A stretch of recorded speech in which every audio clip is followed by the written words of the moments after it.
आली अंचलर जनप्रिय समाजसेवी तथा जड़े सफल चाषी लक्ष्मण सामलकर 62 वर्ष बयस परलोक होइछि। से अंचल सफल चाषी भावे प्रतिष्ठा अर्जन करथिले।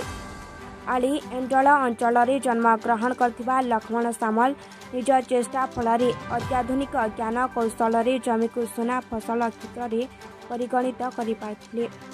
तांकर हृदघात परलोक हेबा परे अंचल शोकर छाया खेली जाइथिला। तेबे जीवनव्यापी कृषि क्षेत्र में तांकर साधना पाई लोके तांको मने रखिबे।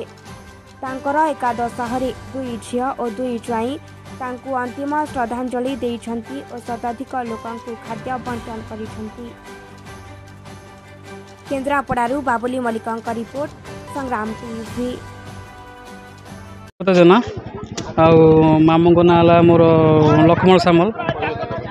मामू मोर भल लोक थे, समाज सेवी थे। से गाँव में बहुत लोग चिन्हती, आली एरिया बहुत लोग चिन्हती। आउ से देहांत बहुत मर्माहत, बहुत दुखित हुई। सुधीर कुमार बेहेरा। लक्ष्मण सामल ये अंचल जड़े चाषी, भल चाषी थे। तांकर नाँ भी अच्छी। से बहुत भल लोक। आउ स्मृति उद्देश्य किसी माने हवा चाहूँगी। सी बहुत मेलाप लोक, समस्त सहित भल मिसती, भल व्यवहार तांकर। समस्ते बहुत खुशी होती, समस्त भल भी पाती। तांकर स्ट्रोक होता जहाँकि से चलीगले गत 2 तारिख। प्रशांत कुमार सामल। हाँ, आम घरटा एक्चुअल डेराबिस ब्लॉक बारीमूल पंचायत रे। लक्ष्मण सामलंकर आज तांकर एकादश क्रिया कार्यक्रम चली। संगे आमर परिचित ज्वाईं लगी मिलू लगी परिचित। आम जी आम घर तो सेठी आम जी मिलू संस्पर्श आसिक आम जी जाचु जाचु से जन भल लोक थे।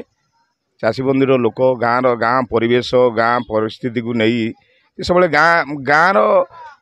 गाँ सहित सी आटाचमेंट थे। गाँ लोक मैंने सरवा गाँव मान सम्मान इज्जत केमती प्रकार रे प्रति से सब ध्यान दौले। किछि दिन हम असुस्थ थे, 5-6 वर्ष धरी से असुस्थ थे। आ गोटे कथा आम धन्यवाद दबू ज्वाईं की से बहुत नागी से बहुत सेवा शुश्रूषा करी तांकर जेमिति ख्याति थिला। ज्वाईंकर ए बयस सी भी ख्याति संपन्न, बयस सी भी सेतिकी मान सम्मान इज्जत ये कर। आम जगन्नाथ को डाकुचु आत्मार सद्गति हो, एतिकी आमर कामना।